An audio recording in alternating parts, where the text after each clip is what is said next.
Council. A reminder that if you have a cell phone, would you mute it or turn it off? It's totally up to you. We have a Pledge of Allegiance going to be offered by our Vice Mayor Richard Ortega, followed by the invocation, which is Councilman Mike Anazola. Would you stand and remain standing for both, please?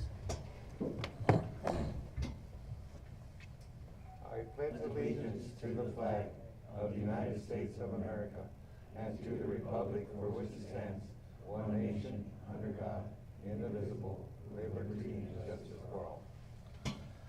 Lord God, Heavenly Father, we thank you for bringing us together as a community, Lord, as we pray for our wonderful community, the city of Safford. We have great residents.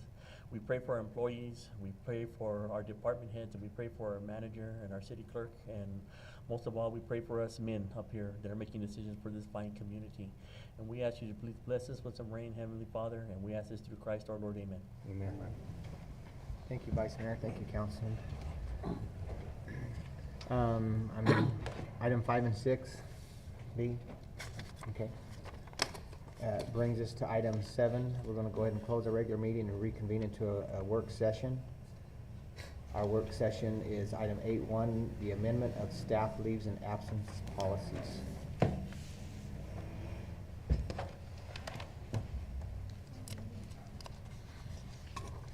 Good evening, Mayor and Council. This is a request for the Mayor and Council to provide direction on the HR staff leaves and absences policy.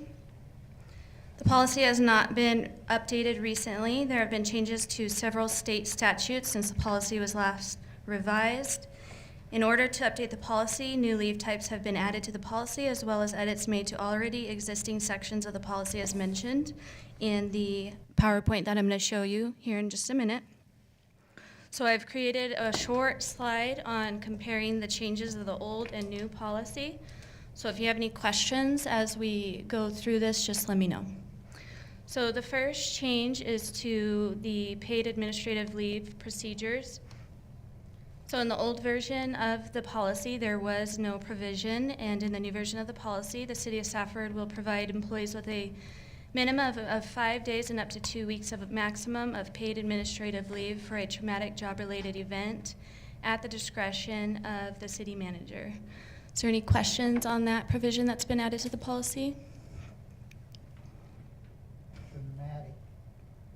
Do the police department have a different policy or approach or rules or anything like that? So they do have their own administrative guidelines, and I was talking to the city manager today, and we actually feel like we should probably designate that this part of this policy doesn't apply to their department since they have their own administrative guidelines.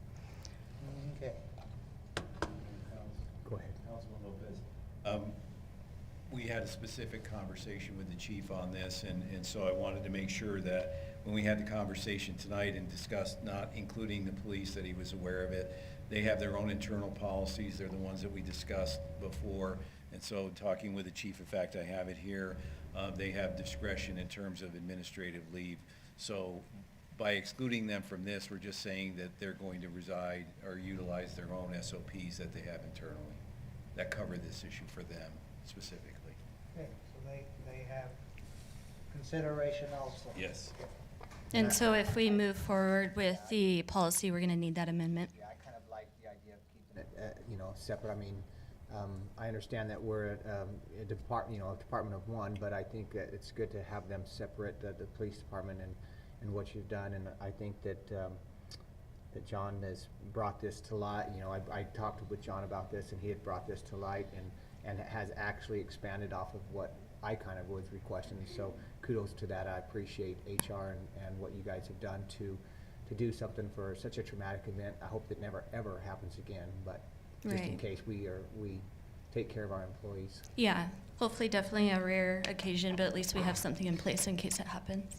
So we will make an amendment, just who will then follow their own internal SOPs. So we'll make the exclusion, but we'll reference their documents that cover that issue for them. Okay, the next change required employees to pay the city, the old version of the policy required employees to pay the city jury duty pay they received.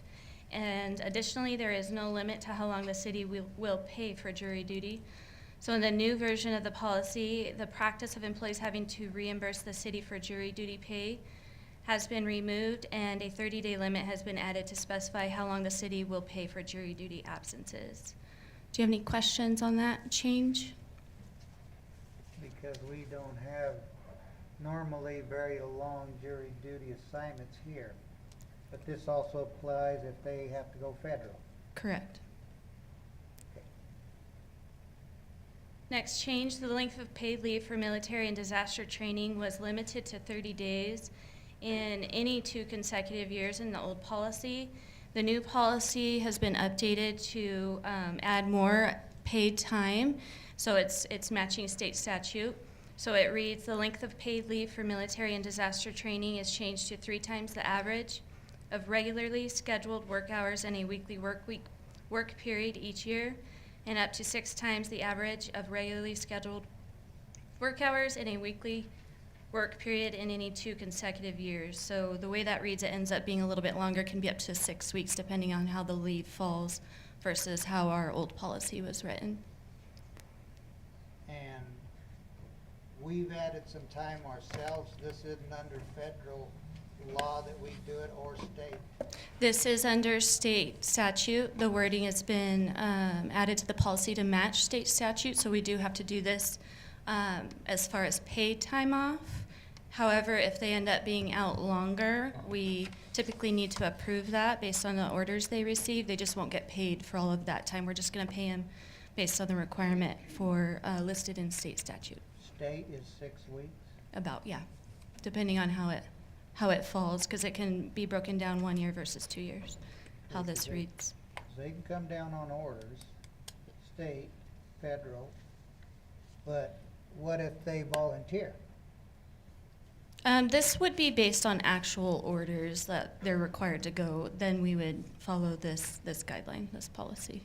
Okay, If they're going to do volunteer time, I would think they would just request vacation time through their department head and utilize that route for volunteer time. This is considering actual work orders for military services.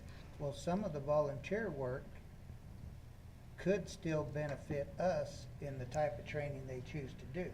It's possible, yeah. So that's worth looking into also, giving them time off for training that benefits us too. Okay, And as far as federal regulations, they're a lot more lenient. So the Arizona law is stricter, and so we follow the stricter law in this case.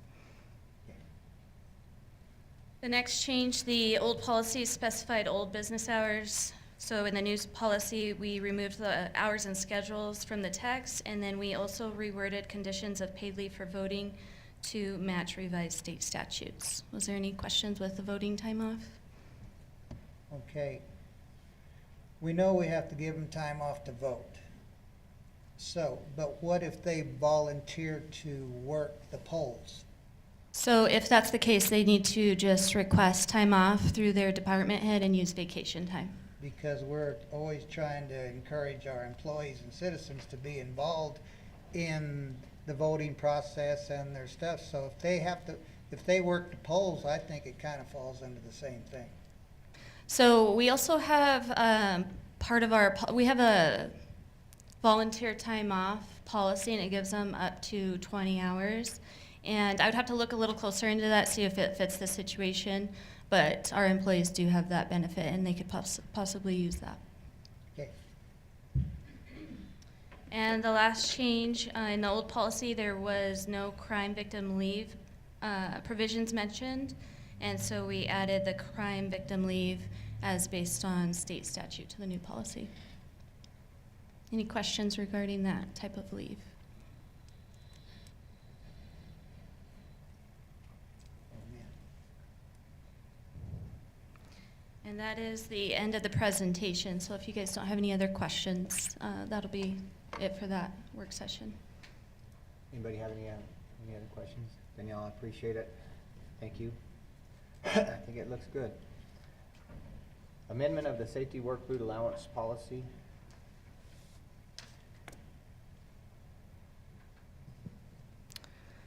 This is a request for mayor and council to provide direction on the safety work boot allowance policy. This policy has not been updated since 2020, and the allowance amount has not been updated for longer than that. There needs to be an increase to the safety work boot allowance to account for inflationary costs for ANSI and ASTM standard work boots. The policy has been updated with additional positions that are required to wear safety work boots while at work, and the requirement that the cardholder pay the difference between the allowance and the cost of the boot has been removed, and the allowance has been increased to $225. It is recommended that the allowance for safety work boots be increased to $225 from $150, and that the allowance be available to the additional positions that have been added to the policy. Do you have any questions regarding the edits on that policy? What type of a receipt and who do they, take it to when they make their purchase? They do have to provide a receipt. They do come in different formats, but we do require that for reimbursement, yeah. Or a written receipt, or from the machine, register, or whatever you call it? We've never specified, but we certainly can if you would like. I think you should, because I was in business too, and a handwritten receipt is real easy to write. Okay.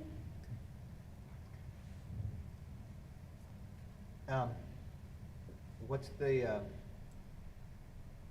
guess I haven't purchased any work boots, safety toed in a long time. To me, it just seems a little expensive for $225, and how many are you allowing them to get a year? Is it only 2, or is it, after 2, you have to have a supervisor's okay after that, or? Correct. So it's 1 per year unless something happens, and you can show your supervisor that you definitely need more work boots for whatever reason. And as far as the $225, I had originally done a quick search with these 2 companies that are mentioned in the policy, and they ranged around $175 to a little over $200, and then we took it to management meeting and had the discussion with all the department heads, and that was the figure that seemed to fit the best as far as what the cost has been lately. Okay. And so with that, I would definitely echo what the vice mayor says, that the city doesn't accept any handwritten receipts. It needs to be actual store receipts that's from the register. Okay. That shows the date and the time. Sure. And So the reason I brought that up is they used to come, once in a while would come in with, just a voucher or something. They didn't have the P cards at the time. okay. So do you guys want the policy amended to reflect that practice? I think we should. Okay. We can do that.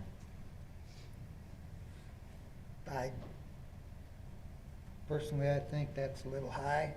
I felt it was, but. 225? I don't think it is anymore. No. Not for a good, I don't think it is. They don't have to spend it all, and they can't spend it all if the boots aren't that high, but we're gonna be changing it in a few months if we don't do it now. Yeah, or a couple of years if we don't get caught up with it. But, I watch the PC things, and I'm just hoping everybody uses integrity with it. Any other questions? Appreciate it, thank you. We're gonna go ahead and close the work session, reconvene into our regular meeting. Brings us to item 10.1. Request the mayor and city council to review and approve the July 24th minutes. B? Good evening, Mayor and Council. This is a request for Mayor and City Council to review and approve the July 24th City Council meeting minutes and the August 7th, 2023 work session meeting minutes. I move that we approve those minutes. Second? We have a motion to approve the minutes as stated, and a second by Vice Mayor. Any discussion? I'm good, Mayor. All those in favor? Aye. Any opposed? Motion passes. Brings us to item 10.2, this Salsa Festival Special Event Liquor License. I don't know who's that one on.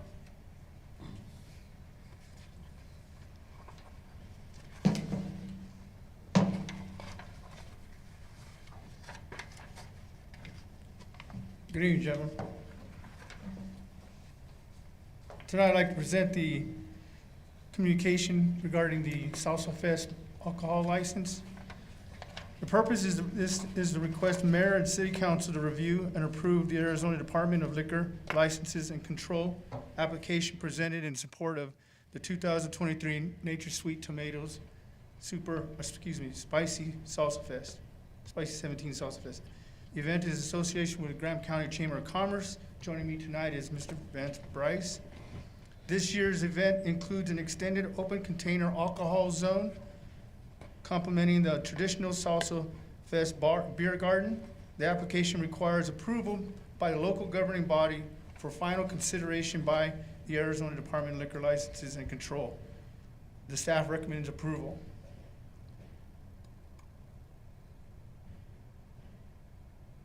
The theme of this year's Salsa Fest is Spicy 17, recognizing the 17th annual celebration. It will be held September 22nd from 5 to 10 o'clock on Friday, and again concluding on Saturday, the 23rd, from 8 a.m. to 10 p.m. The event will take place on the Safford City Hall Drive and Main Street between 8th and 7th, better known as the 700 block. The Graham Chamber of Commerce Special Events License application provides a detailed security plan we will include a cordoned off section identified by barriers and high visibility orange fencing to define the open container alcohol zone. Furthermore, there will be 6 controlled entry points with security personnel at each entrance, exit, and designated beer garden, along with clear signage identifying the open container area. All attendees purchasing alcohol will be checked for proper ID and provided with a wristband to identify patrons able to purchase and carry alcoholic beverages. A 2-drink maximum will be enforced at each time visiting for service. The Nature Sweet Tomatoes Salsa Fest is a standing tradition and instrumental for the placing of the city of Safford on the helm of the famous Salsa Trail. With proceeds supporting several Eastern Arizona college scholarships, the Nature Sweet Tomatoes Salsa Fest continues to provide our community with a sense of pride and unity. Barring any of your questions, gentlemen, that's all I have. I move we approve the license for Salsa Fest special event liquor license. Second. We have a motion and a second to approve the special event liquor license for the Salsa Fest. Any discussion? Yes, sir. You said Eastern Arizona scholarships. Are any of them Safford High School scholarships or Safford School District scholarships? So the funds raised go to the Safford Lions Club scholarship, and they go to not specifically Safford High School students. They go all over the valley. Okay. So we have to nudge them a little bit. We can help nudge them a little bit. Okay. Also on the open container, they're staying within the, can they walk around the whole? So it's similar to what we did at the Safford Spring Festival, where we do the wine and the beer garden, where they can go where the food trucks are and the lawn, but they have to stay in that area. And we recognized last time that most people stayed even in a more narrow area because they're used to being in a narrower area, and so they didn't even use the full area. So it's a nice wide area. They can eat and they can drink. Okay, I'm just concerned about when the youth are performing. Usually it's in the morning and stuff, and usually the big drinkers, if they're drinking that much in the morning, we might have to call the chief. But that's my concern, that they had container beer around while the kids were performing. So the cheer team will perform at 10, and we won't be selling from the beer garden at that point. There will be a few mimosas in the morning for the people that come and do yoga, but there won't be beer cans out at the cheer, the kids event early on. Okay. And if there is one, let us know because they brought it in themselves. Okay, sir. Any more discussion? So we have a motion and a second on the floor to approve the Salsa Festival special event liquor license. All those in favor? Aye. Any opposed? The motion passes. Thank you.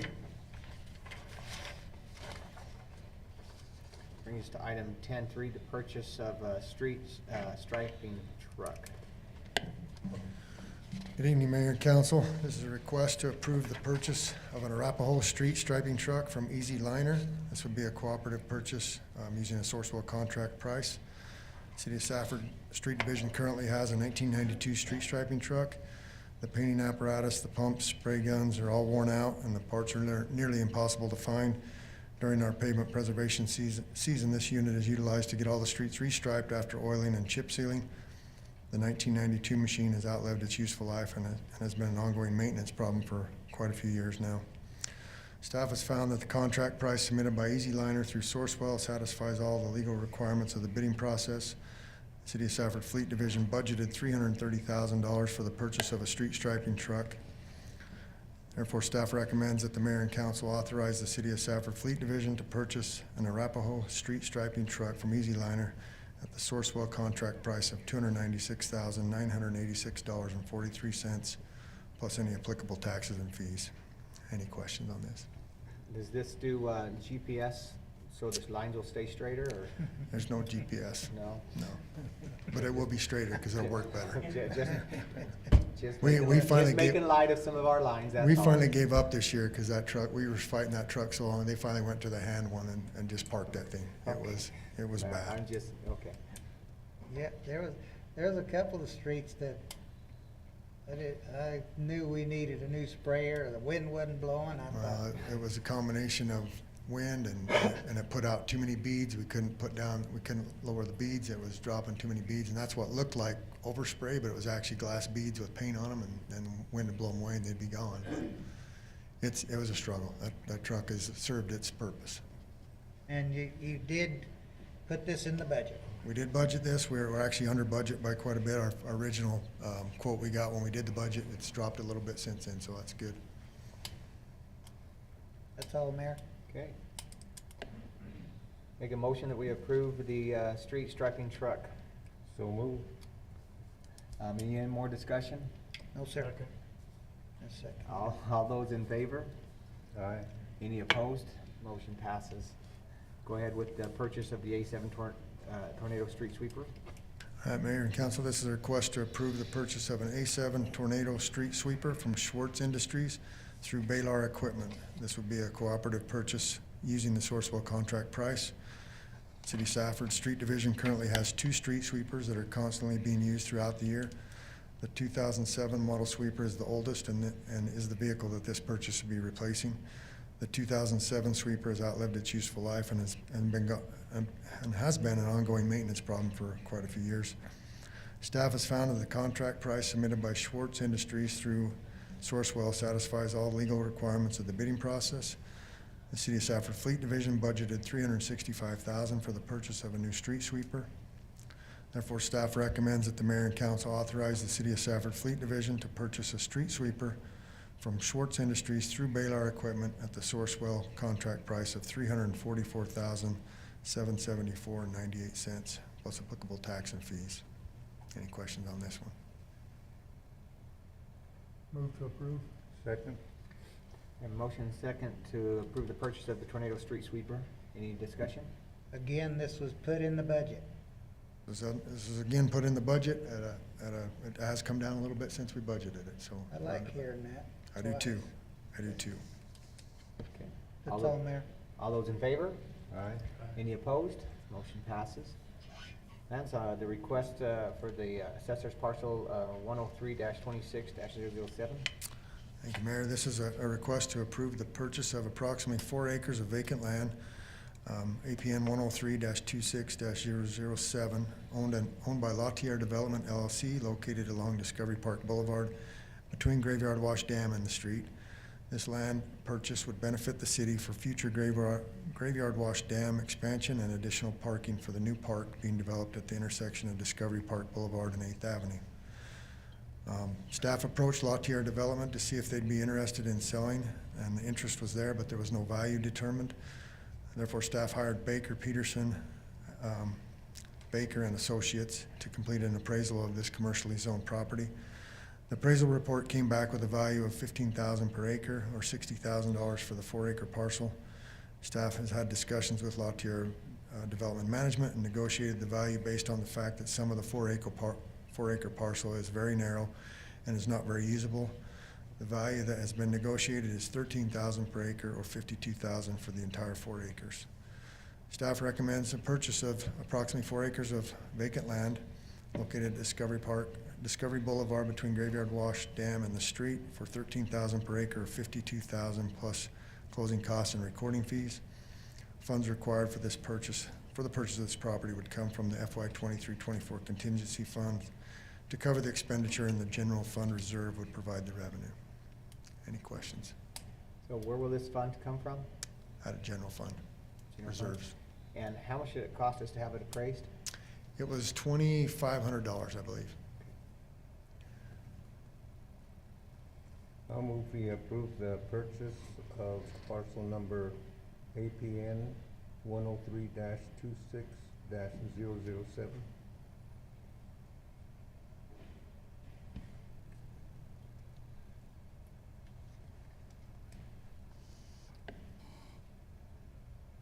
Entertain a second. Second. Okay, we have a motion and a second to approve parcel number 103-26-007. Any discussion? All those in favor? Any opposed? Motion passes. Thank you. Thank you. Brings us to item 11.1, resolutions, changes to the purchasing limits for the mayor and the city council, resolution R23-20. Good evening, Mayor and Council. I am here to present a second time resolution R23-020. What you have before you in your packet is the original purchasing policy. I referenced Section 7 in my previous delivery, but I apologize for not providing a physical copy. In this amended policy, Section 7, we have identified the recommended spending limits. As you can see through the redlining, that we have increased the individual purchase amount from $300 to $800. And we had increased the annual spending limit from $1,000 to $3,000 as recommended by the council. In addition, we have added the language at the very last sentence there that we will provide exemptions for travel. And so at this time, we're asking for approval of those limits from $300 to $800 for a single limit, and then our annual limit of $1,000 to $3,000. Keenan, is it possible that I can get shoes allowance on here? Because, you know, sometimes my toes get stepped on. I'm just kidding. It looks good to me. It's kind of what we had discussed and talked about. Did we just approve $225 for safety tow? Yeah, No complaint. I know. I'll entertain a motion. So moved. Second. Any discussion? I just hope, you know, some of the limits I see where people use, what do you call it when they park it for you? Valet. I certainly want to make sure that when valet is needed, it is taken advantage of, because some of the parking at night could be kind of treacherous, so I hope nobody thinks I'm going to be a crybaby about that if it's, make sure that you're safe first. Agreed. Okay. That's all, Mayor. All right. All those in favor? Aye. Any opposed? Opposed? Motion passes. That brings us to item 11.2, resolution 23-22. Oh, I'm sorry. I You need to read it in. My bad. I'm moving right along. Sorry, Dee. Approval of Resolution R23-020, a resolution of the Mayor and City Council of the City of Safford, Graham County, Arizona, authorizing the amendment to the current City of Safford purchasing policy, purchasing limits for single and annual purchase for Mayor and the City Council. Okay. Thank you. That brings us to item 11.2, resolution 23-22, staff leaves and absences. Good evening, Mayor and Council. This is a request for Mayor and Council to adopt Resolution Number R23-022, a resolution adopting the revisions to the HR staff leaves and absences policy. The staff leaves and absences policy has not recently been updated. There have been changes to several state statutes since the policy was last revised. It is recommended to adopt Resolution R23-022, which revises the staff leaves and absences policy to match current state statutes, and it adds a paid administrative leave feature for job-related traumatic events. However, it is recommended to amend the policy to include that the police follow their departmental internal SOPs in regards to traumatic events and paid administrative leave. I move we approve resolution R23-022 and that amended section. Do I have to do that? As amended. As amended. We have a motion on the floor to approve Resolution 2322 as amended for the staff and leave absences. Second. We have a motion and a second. Any discussion? All those in favor? Any opposed? Motion passes. Go ahead, Dee, and read that in. Approval of resolution number R23-022, a resolution of the mayor and city council of the city of Safford, Graham County, Arizona, approving the staff leaves and absences policies of the Human Resource Policy Manual for the city of Safford employees, and it will be amended with the policy as directed. Perfect. Thank you. Brings us to item 11.3, Resolution 23-23. Danielle? This is a request for Mayor and Council to adopt Resolution Number R23-023, a resolution adopting the revisions to the Safety Work Boot Allowance Policy. The recommendation is to adopt this resolution, which revises the Safety Work Boot Policy to account for increased costs of safety work boots. However, it is recommended to amend the policy to include receipt practices, excluding vouchers and handwritten receipts. I move we approve resolution R23-023. Second. We have a motion and a second. Any discussion? All those in favor? Any opposed? Motion passes. Dee? Approval of resolution number R23-023, a resolution of mayor and city council of the city of Safford, Graham County, Arizona, approving the safety work boot allowance policy of the Human Resources Policy Manual for city of Safford employees, showing the amendment of the excluding, or the receipt practices to exclude vouchers and handwritten receipts. Thank you. It's going to bring us to item 12.1. That'll be Jamie.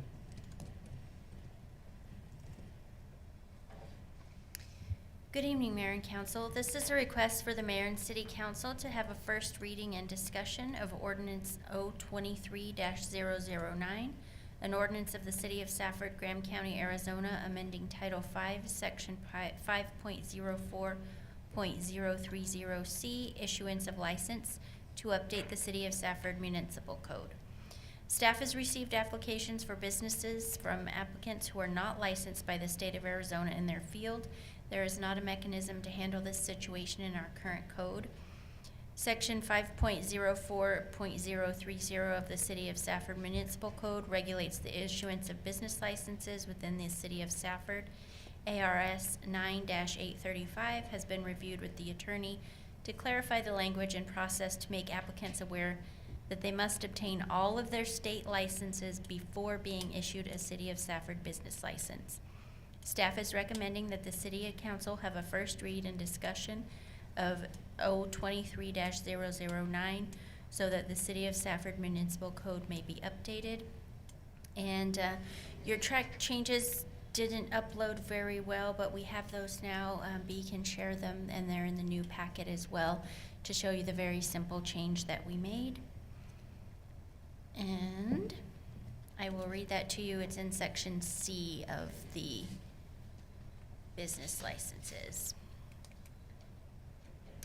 So it now states that the applicant shall confirm that the business has all appropriate state licenses for the operation of the business at that location, and zoning review will take 5 working days once the application is complete. which means that they've provided their state or federal licenses that are required. With that, I will stand for questions. Jamie, I'd have to ask you why. Why are you wanting to do this? To me, what's the business license cost right now? $50. So if somebody wants to do business in Safford, why are we requiring them to show proof of all of that when you want to collect $50 from them to conduct business? I don't get it. To me, it's almost like you're picking on a certain type of individual that would have to have a license. So explain to me why. Yes, sir. So it's a liability. Jamie, let me jump in. Oh, perfect. Jamie? Yes, go ahead, Mr. Sims. Yeah, Mr. Mayor, the business license is a time when a government can, on a periodic basis, accomplish the same review and approvals that you would accomplish when a business first starts business. When they come in and ask for a building permit, and you make sure they have the zoning compliance, and make sure the building code and all the rest. But over time, the business may no longer comply with all the laws, and you don't have the mechanism of, and you can't go snooping around trying to, without a search warrant. But annually, and many governments do this, you do it as an opportunity to make sure their licenses are current. And actually, you've had some businesses in your community who don't have the appropriate licenses, and there's been some potential harm done to children. And so this is one way, and the code allows, through the clerk's office, allows the enforcement of these other codes on a periodic basis. It can't be arbitrary. It has to be based on requirements. And my sense is, because my guess is you issue business licenses day in and day out. And it's probably only, it's going to be the aberration when you see problems. This allows you on a periodic basis. My question, Jamie, are they issued annually? I think they are, aren't they? Yes, sir. Yeah, that gives you an annual, it lets you have an annual snapshot of a business. So Bill, you've also kind of picked on, I'm just going to say it, the contractors. And my question to you then would be, doesn't the contractors have to follow the state and the city ordinances to make, or the city codes to make sure stuff is built correctly? Exactly, Mayor. And the point is there's a real easy mechanism, as you know in your business, that all gets tested up front. And the inspectors come in and they issue a certificate of occupancy and they watch the building and everything's done correctly. The problem is 5 years later, and this really has nothing to do with construction. This really has to do with the operations of a business. And are they operating correctly? Are they satisfying all the zoning requirements?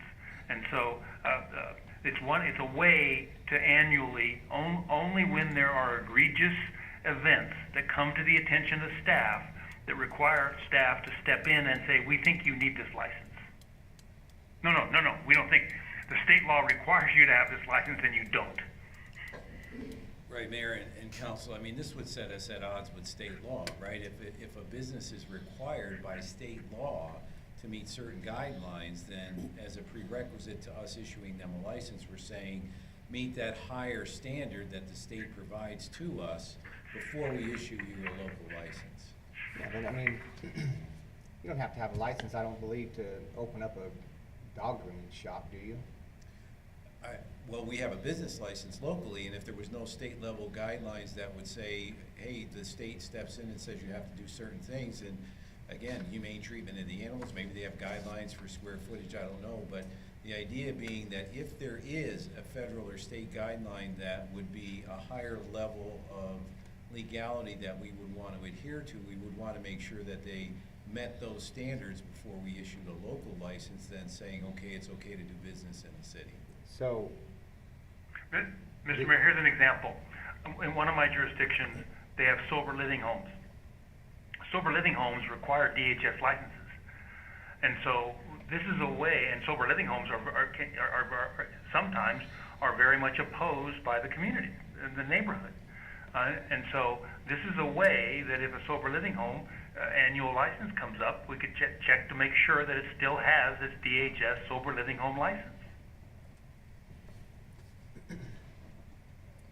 so Jamie, what prompted you to do this? Is it something you just found when you guys are searching, or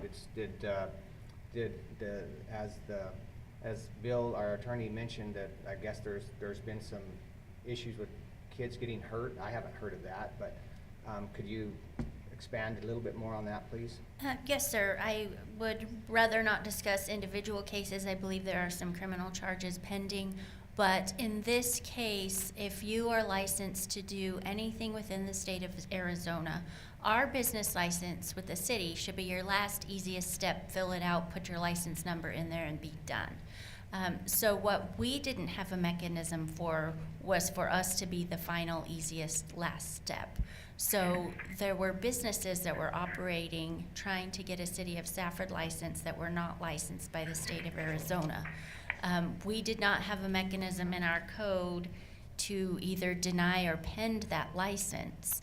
And I'm sure Mr. Sims can give you advice either offline or whatever he's willing to share. Mr. Mayor, we don't want to talk about Right. we don't want to talk about a specific business, but Jimmy's right. I think there's some criminal charges pending as well. Yes. So this came to light. We had another incident today. So this came to light, and we were examining our code, and it was an issue that we have. So doctors, hairstylists, nail technicians, barbers, tattoo artists, daycares, all of these things are licensed by state or federal entities. And there's always been a spot on our business license to enter that information, just like your contractor's license. And generally, it's a very quick and easy procedure. So we are not creating a knee-jerk reaction. We've analyzed our policy. We've had several meetings with our attorney, and this is not going to create a burden for anybody who has that license handy on their desk because they already have it. And Right. you probably have your contractor's license memorized. You would just fill in the blank. No, I work illegal. Jamie, could I add something real quick? Yes, ma'am. So as the city clerk, I get these applications. I don't have any grounds as the way the city code sits right now for me to be, no, it's not okay for you to operate. With the amendment that Ms. Embick is presenting, that will give us the authority as City of Safford to say we want to see this certification from the state. Let's say there is a tattoo artist out there that hasn't gone to the board and got their certification that they need. The way the code sits right now, they just come and apply for the application, and I'm giving them that certificate that says you're good to go. When you look at the perception from the public, that's City of Safford okaying them to operate. And essentially, if they haven't been certified through the state, they shouldn't be certified. So what Ms. Embick is presenting is allowing us to have those grounds to say, we need to see that you guys have been certified through the state. That makes sense. I just was asking like, why now? But, so when an individual comes into your office, they will have to present to you to get the business license that they're good to go. Correct, Mayor. So right now, we don't need to really verify anything. I'm more essentially am verifying like the contractors, but it's all public information that I can go and verify any type of licensing through the state. So the reason this came up was just basic review of the process that we have within city code, and I brought up to Ms. Embick, right now there's really no grounds for it, and then Bill reviewed it as well, and there really was no grounds for me to say you cannot operate, and so that's why this is being presented. So you found it in housekeeping, that's what you did? Right, essentially, Good. yeah. And it's That's what not just with one case, but there's been others where it comes up and we really didn't have anything backing us up to say, don't operate. All right. So you literally would have had to have issued the license and then revoked it in order to not. Right, have- that's crazy, yeah. Even for us. Yeah, it does, it looks bad. to Right, do even that. for our Absolutely. bureaucracies, that would have been nonsensical. So this gives us the right to gatekeep up front. And I don't, how many business licenses do we turn away? We really don't. So, if a contractor goes in, do they have to show the license to, or prove to be as well as every time you pull a permit to Jaime? I mean, you have to show it that many times, or could it be a one and done, Mayor and one- council, at the moment, I just go and verify on the state site that it's a Okay, valid you'll one. do the verification. Right, Perfect, yeah. okay. And again, like with the contractors, for example, sometimes I'll come up on them that they're not valid, or it's a contractor applying for a license that isn't the one that actually has the license issued. So that's where this also going to play. All right, sounds like you guys did your housekeeping. And Mayor, I think it was last year, a license was issued, and it probably shouldn't have been. But that's because we didn't have the guidelines to be able to keep an eye on this. Plus, that we have the 5-day verification, there's more heads involved in it. I just kind of wonder, one of your background sentences, and this is the one I was found, it says that the business license for applicants who are not licensed by the state in their field. So the one who has the business license, say I want to open that barber shop. I'm not a barber, so you're not going to issue me a license because I don't have a barber's license? Mayor and Council Lopez, that's correct. I wouldn't issue out a license because you yourself are the one obtaining the business license and you're not certified through the state. So in that case, it would require your individual barbers to come in and get their business license. So I can't own the business and hire barbers to work in my business? And that's correct. I believe that you do have to get certified through the state to actually run. I just want to own a business. I don't want a barber's license. Right, yeah, and I can look further into it, but I do believe Yeah, you have to, as the that owner of the kinda- barber shop, you would have to be certified as well. Well, I- that kind of puts something else out there, I think. I do know, my wife is a beauticianist, I do know that when she opened her own private business, that she had to go to state board and her business called Sunny Girl, she had to get that certified.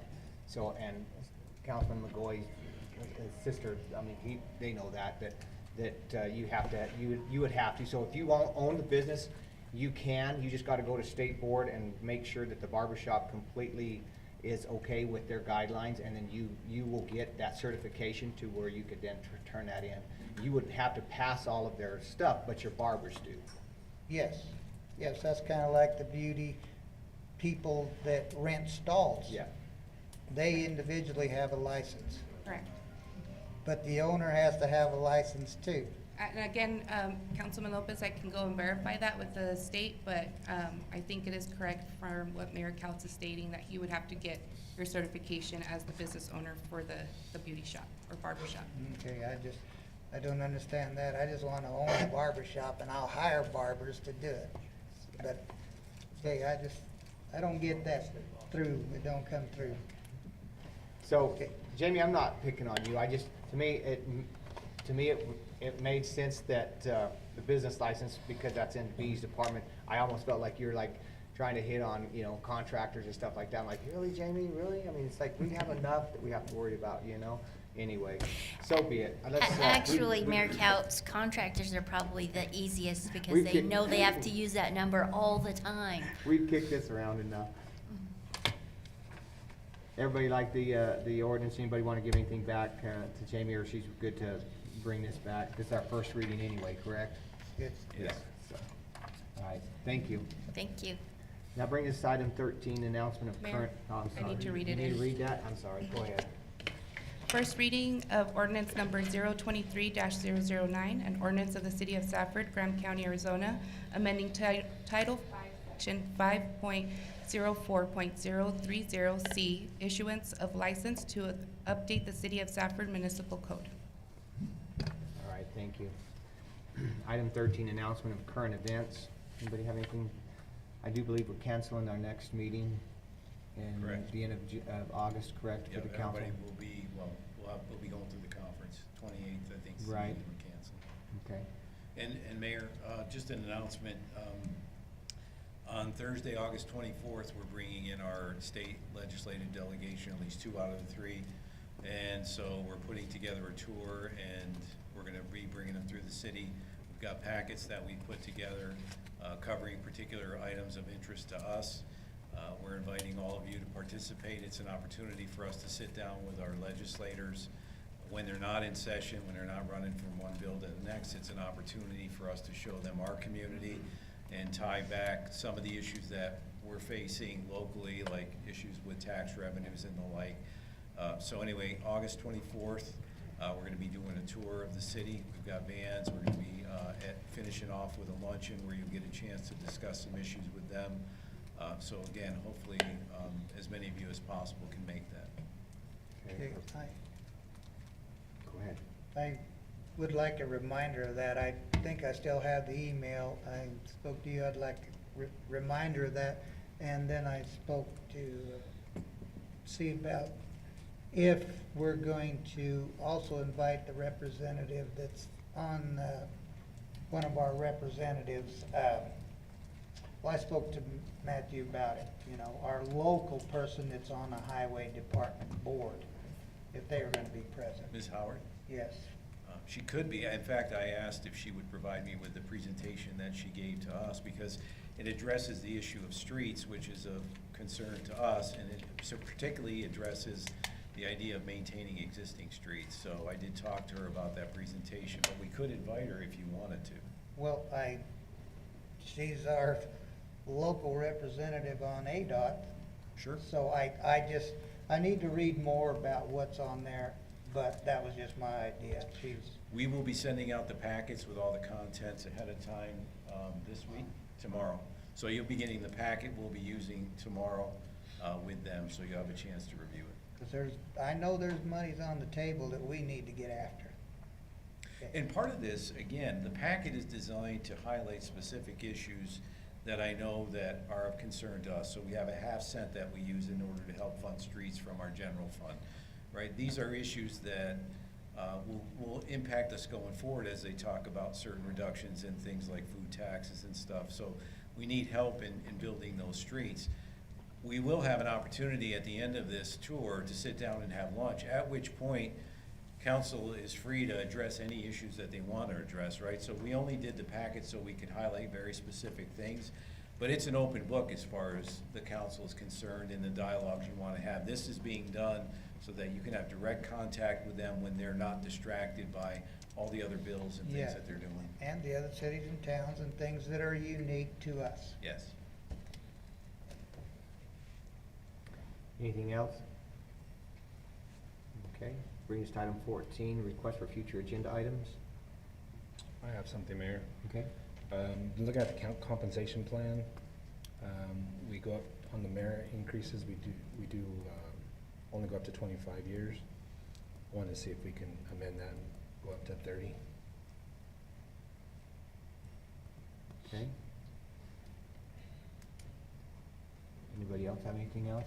I spoke to Luke and the manager about this year possibly bringing out and getting the resource officer to emphasize on bullying in school. Okay. And we also have the League of Cities coming forward. Today they sent an email and need a idea of what you want them to say when the flag goes by. If you have any ideas, good. If not, I'll leave it the way it is. And then the other one is, agenda items, is how difficult it is to change names on bills or billing process. You know, like if I wanted my wife to be added to the bill, there's some bumping heads a little bit because of our policy. Not because of the staff, but probably because of our policy and the way, what we have them do, to make it a little easier to, you know, change billing, move it over in another name, get signed up, things like that, because it just seems to, been hearing from the citizens, it's a little rough. Okay. Anybody else? I have one I'd like to bring up at our next meeting. I like calling them impact fees because that's what they are. And I'd like to have a full, and as well as the fire department standpipe or sprinklers. So I'd like to have that on this exact same time. What was the second item? The fire suppression, the standpipes, what it takes to come into it.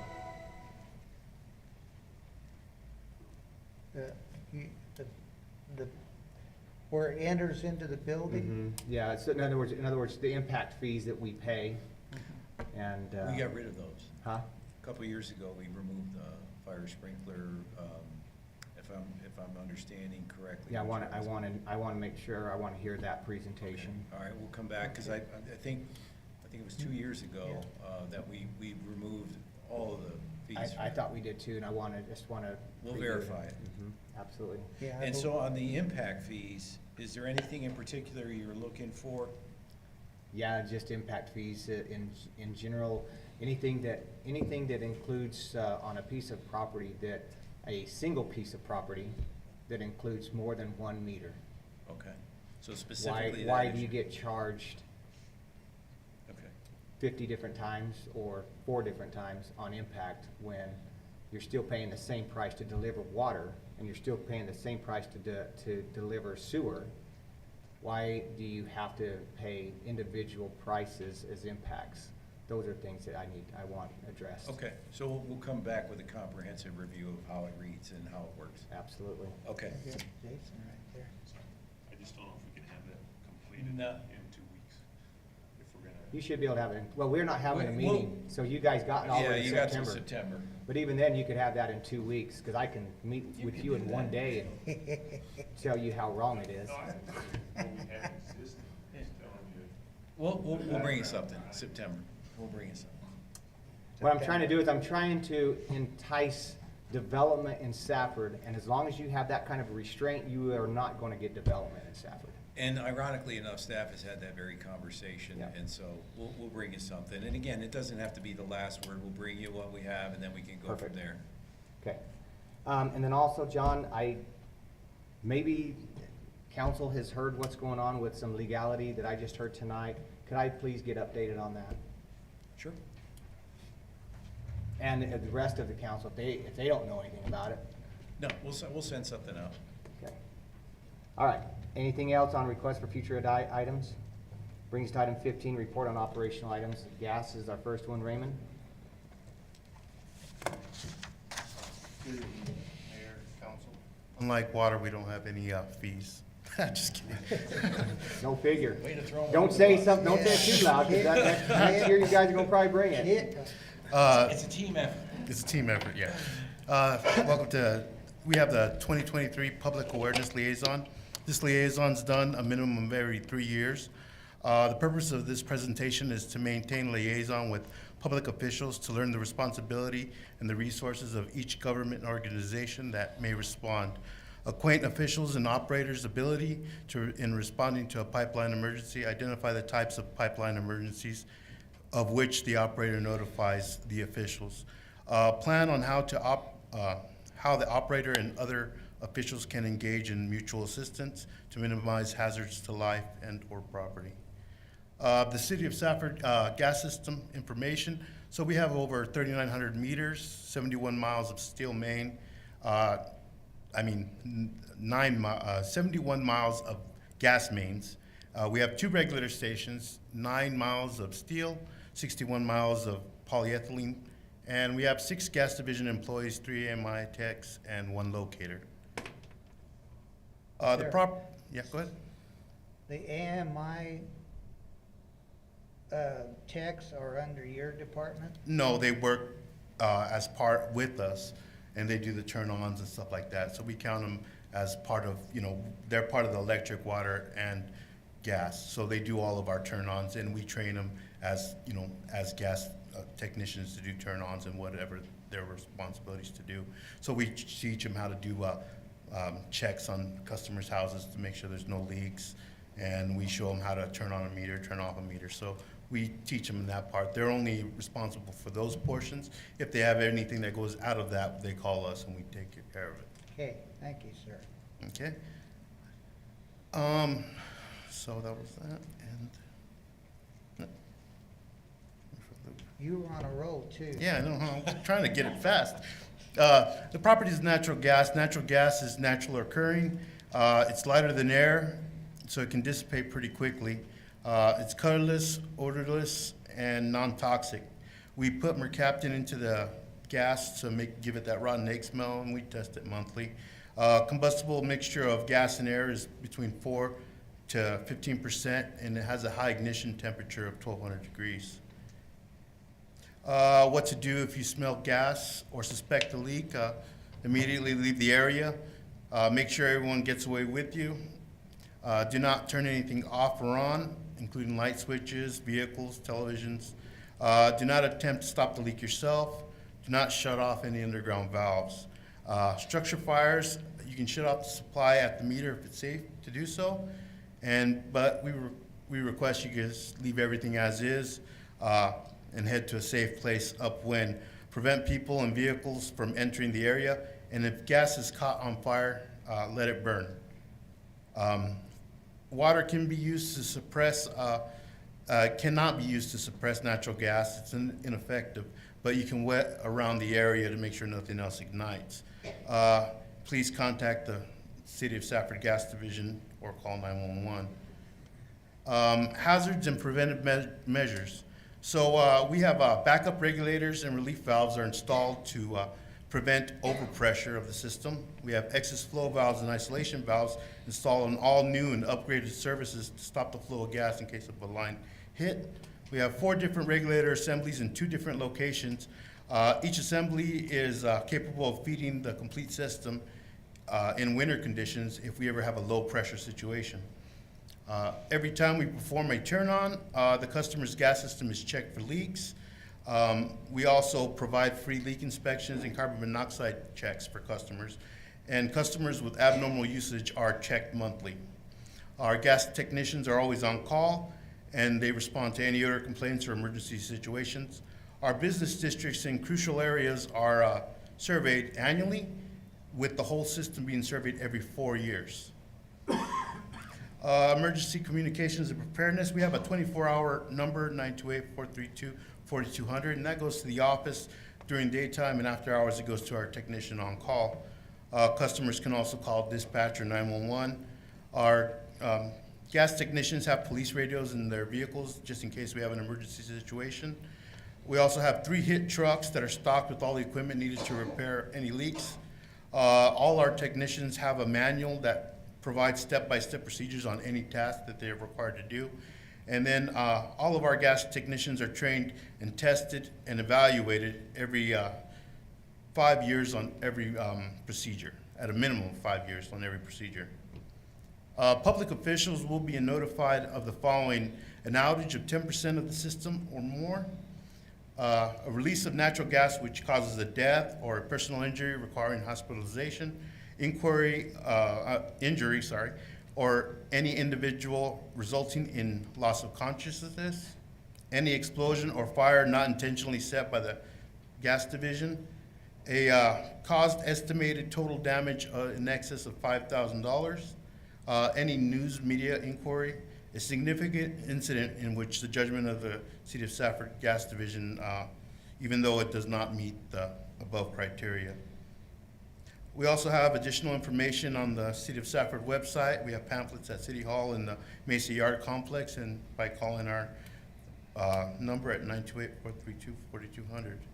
Any questions? Raymond, on those, there's a couple of pictures you got there that I don't know, that crazy looking hard hat, that's not a good picture. That one? Yeah, that Green Bay hat. Oh, yeah. That's he's no longer working with us. That hat's, Yeah. And then you might wanna. It was because of the hat. You might wanna go and see if you guys can update your wheelbarrow.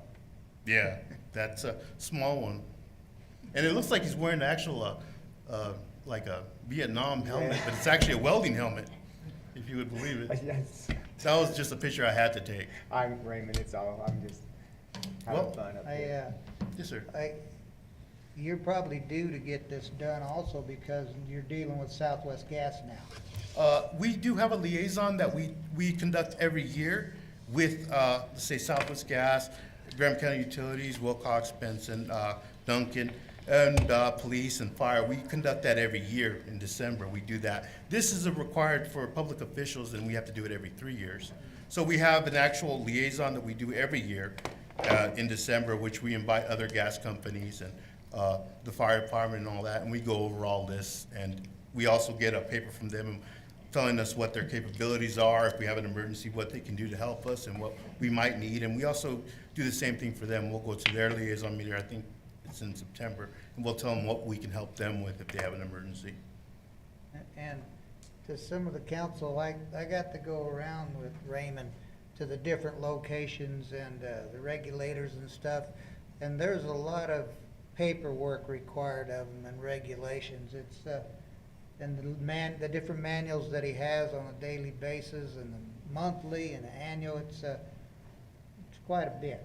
Yeah, it is. So, But we've been doing a really good job of it and keeping good track of it. We've had, our last 6 audits have been flawless. And we have one more coming up in September, which I've already prepared for, and I can't find any issues. I'm still on the 0.01%, I think you said in one It's presentation. 1% gas loss. 1%, that was amazing on that one, but, oh, thank you, sir. Thank you, Thank you. Mayor. Thank you. All right, thank you, Amy. Brings item 15 to Sister Cities presentation.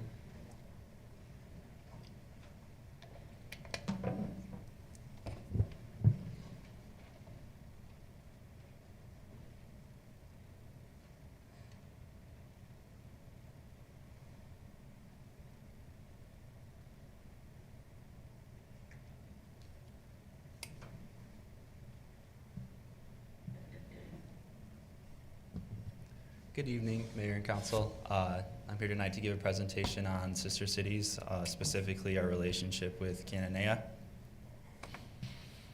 A little background on Sister Cities. The program began in 1956 with President Dwight D. Eisenhower. The program was created so that municipalities could exchange information and ideas in order to develop friendships and deepen cultural understanding. For Safford, we passed a memorandum of understanding back in 2021, September of 2021.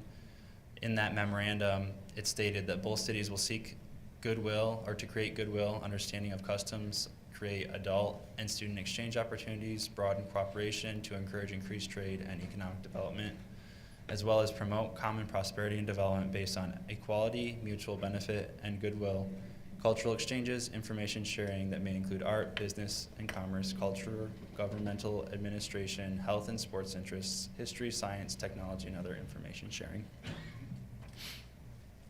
Some of the benefits that we can see with a sister city partnership are cultural exchanges and understanding, economic and trade opportunities, educational and social collaboration. Some of the things that we talked about, or that we've talked about, are having economic and trade opportunities where vendors from Cananea would come up to some of our events and they would have stalls, as well as some of our vendors going down to some of their events and having stalls. And that way we can open kind of cross-border trade with them, as well as also the cultural exchange of having some of their performers come and perform at some of our events. I'll touch on some of that a little bit later. Some of the key focus areas for us are promoting that cultural awareness and appreciation. We want to support economic growth and development for Safford and Cananea. Also, these educational exchanges and programs, that's one of the things that they're very interested in, is having these educational exchanges. For us, we have city government, business, education, mining, telescope, and sports. All those things we share in common with Cananea. They have a mine just like us. They have a college, as we do in this valley. They have a city government, they have a telescope, and then they also have sports teams. So on July 19th, the manager, myself, our special events liaison, and what's his title? Ed Lopez, went down to Cananea. We visited, or not to Cananea, but to the Mexican consulate in Douglas, where Cananean officials visited with us, and we talked about possible upcoming exchange opportunities. It was a great day. We discussed a lot. It was a great trip for all of us. It was really productive. We were able to establish a connection, which is the important thing with our city governments, is to be able to have a connection to develop that going forward. One of the things they brought up in that meeting was that they have Mexican Independence Day on September 14th, 15th, and 16th. They suggested that we come down to Douglas on the 14th, and their government, the Mexican government, wants to have a sister city kind of similar memorandum of understanding, but it would be for the Mexican government, and have our delegation sign a document, and that way it would codify it for the Mexican government. And then on the 15th and 16th, they invited us to come to Cananea and share in the celebration with them. Kind of for us on our event side, that's on the Cananean event side, we talked about having their involvement in Salsa Fest, having some of their vendors come up and have booths at Salsa Fest. They said that they could get 5 to 10 vendors to come and have booths at our Salsa Fest, this Salsa Fest. In the future, they could envision more, but it does take time for them to get the right licensing and certifications in the United States. We also talked about Grupo Mexico and their musicians coming and having an orchestra play and have an actual slot to play at Salsa Fest. And the musicians are children's ranging from the ages to 5 to teen years. So a lot of this was discussed at these, and they called the Grupo Mexico orchestra right there, and they asked if it was okay, and they're like, yeah. So they're willing to do a lot to have this cross-border exchange with us. They also talked about sports events, having their sports team come and play our sports team, their high schools, even the colleges. So all of this is going to be to have community engagement, kind of that cultural awareness aspect, to getting everybody involved. One of the things that they talk about is having signs on businesses that say "Se habla español." That way, it's inclusive for the cross-border exchange. When they come over and they want to spend money in Safford, they know that they can go to businesses that have that on there and be able to speak Spanish and get business done. Some of the mutual benefits are having those positive impacts on residents and cities. We talked about the economic stimulus part of it, having them come spend money in Safford. I believe a figure was presented to us by the Hispanic Chamber of Commerce saying there's millions of dollars that was being spent from Mexican civilians coming over and spending money in the United States. This was pre-COVID, but I think that those numbers are ramping back up. So there's lots of money to be spent and stimulate the economy. So future growth for us, we talked about kind of the events and the cultural exchanges. Any other additional partnerships that we are going to entertain would be going forward with possibly, we talked about old surplus equipment that we have that they could possibly use still. We would be able to give that to them, or not give, be able to take that down there and have them use. So in conclusion, we talked about the memorandum of understanding back in 2021 that we passed, kind of some of the benefits of the Sister City partnership, the key focus areas that we have, some of the future initiatives that we want to carry forward with this relationship, how it would involve the community, the mutual benefits, and then our future growth. And with that, I will entertain any questions. Before we do that, though, I do want to talk about the September 14th, 15th, and 16th. They did ask if we could have the mayor come and sign those documents. And so if the mayor would like to go and do that, if not, then if you could choose somebody to go in his place.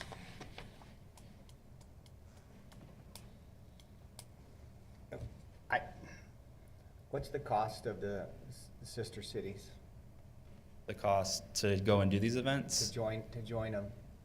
Oh, we're not part of the international organization No? thing, no. This is just a diplomatic relationship with no cost associated, other than the travel and all the expenses that include that. Me personally, I think that if the benefit for the city of Safford, I just don't, me personally, I don't see it there, and so I have no problems going down there, but I think if staff and myself goes down there, I think that it needs to be self-funded and not the city funded. In other words, no P cards being used. I think that that would be the right thing, and plus I wouldn't sign anything unless I had the council's agreement. I think all of us need to be in agreement if we were to do this. I don't think it should just be up to the mayor to go and sign something. I would like for you guys' voice in on this as well. And you guys might say, no, use your card or use Arnold's or somebody's, I don't know. But I personally think the benefit is just for yourself to go down there and experience that, and therefore I see no benefit except for that it just costs the citizens, and therefore it should be self-funded. If we move forward with the program, we do it with city funding. If the council doesn't want to go forward and fund the program, then we won't have it. It's a value or it isn't. Couldn't cost me a couple $100 to go down there. Right, but again, the idea was that we're doing a sister city exchange and that we saw value in creating the relationship. So if there is value, that's fine. If there's not, that's okay too. So I need to hear from you guys. Go ahead, Councilman. I think it's a tremendous opportunity for the cities to get together. I think more of this cooperation between, countries, states is needed. So I think it's, to me, it's a goal. I want to echo what you said there, Mayor. I agree with you. You said this trip was just to the border in Douglas, it wasn't all the way to Cananea? Mayor, Councilman Lopez, the 14th would be a trip to Douglas at the consulate to sign it, and then they've invited us the 15th and 16th to come down and celebrate with them their Independence Day. So part of it would be it would be in Douglas, and then the next 2 days following that, they invited us to come down to Cananea. The signing portion is in Douglas. Correct, at the consulate. And it's, because we already have a signed agreement, I believe, with Cananea. Correct, and that's the one that was passed in 2021, the So, memorandum of I understanding. didn't really understand what else was signed, and you said with the Mexican government. So if I can clarify, the document that they are asking us to sign is a document through the country of Mexico. It's kind of recognizing their relationship with the city of Safford. They're recognizing what Safford and Cananea is doing. Correct. Very similar to what we did on. Another thing to kind of think about here, I think in your presentation, you mentioned too, that they're willing to even, if they could make the arrangements to participate in some of our events and that. And I think that exchange, that cultural exchange is needed, That's where I'm at. I'm all for it myself. Councilman McGoy, how do you feel? I'm not opposed to it. I can see where you're coming from, where you don't want to waste the taxpayers' money on something that doesn't benefit them, but until we try it, we don't know what the benefit is. Mayor, just, for the sake of staff, we passed a memorandum in 2021, and that basically said we agreed to participate in Sister Cities. We proceeded with that. We've met with their manager and some of their staff. We're planning to have another event every year that is a Sister Cities-based event. We're looking at expanding that and dealing with other areas within the city, schools, business sectors. So if this is something that the city council would like to do, we can. If it's not, let's just make up our minds that we're not. I can't go halfway, because we're in it, and the intent was to go forward with it, so we're proceeding accordingly. If it's council's position that they don't want to go forward, let us know now. We can save ourselves a lot of time and effort. Can you roughly give us a price of what it would cost to send 3 of us down there, or 2, you and myself? Can you throw us the cost of what that would be? I would think that it amounts to us driving down there and probably getting a room. My guess is they probably would put us up for the night. I don't even know if we'd spend, but even if we did, let's say you're down there for 3 nights and there's 3 people. If it's a couple $100 a person for 3 nights, it's like $1,800 or something like that. And again, that's assuming you would pay for rooms. I don't know that you would. But again, I think that, and I understand where you're coming from. If the council is uncomfortable with the approach or engaging, there will be, funds expended. We will be putting time, effort, and money into that relationship. So if it's something we're not comfortable with, let's not pursue it now. Let's I'm willing to, I thought we had to buy into it. I'm willing to pursue it, but the thing is, of course, we've expanded, what, $25,000 for people to apply for grants, basically, that the city has, right? They have to come to us and present a reason for getting some of that funding, you know what I'm saying, from us. 50,000. 50,000. Yeah. And so to me, it's like, so in other words, we're getting something out of it if we're going to use the taxpayers' money to fund you at a volleyball camp or something, you know what I'm saying, or at a Cinderella pageant or whatever it is. Right. And, or we're sponsoring a kid to go to EAC or whatever we're doing. We're getting, so I mean, and, you know, as the vice mayor has said, we don't know, or Councilman McGoy, we don't know unless we go down there and do that first presentation. You're exactly right. But I just want us to know that if we do make the minimal expense as possible so that we can, and I think Matthew could reach out to them and say, you could have the commitment of X, Y, and Z. What do you have for rooms available? And then see what they want to barter with. But Arnold, are you okay with spending taxpayers' money on something like this? On this, I'm kind of like with Mr. McGoy. I don't know what it amounts to. I've been leery of it too, as far as the chamber portion of it out of Tucson. But this, I would like to see what it is first. Because we have other requirements that we have coming down as far as the state that want us to be part of an economic thing coming up. Movies and things like that. Tourism. The tourism thing. I don't know about that one yet, but this could be something that we have to contribute to that tourism thing in the future, because it's coming down almost like a requirement for us, not the Mexico thing, Canada, Right. the other one, Right. because it did pass legislative stuff. And so- if I can clarify, Councilman Lopez, that's the Sports Film and Tourism Authority. And so there's a southern part of it, and we're part of that southern. There's, I think, 9 counties that make up that organization or authority, and it's a taxing district. So I think that's what it alludes to, what you're alluding to. And that one's, we're part of that one by law. So I don't know what this could contribute to help us satisfy something in that, you know? I mean, we could get them to come and play EA soccer since they just started. We could get them to play that. We could get them to play a high school team's soccer.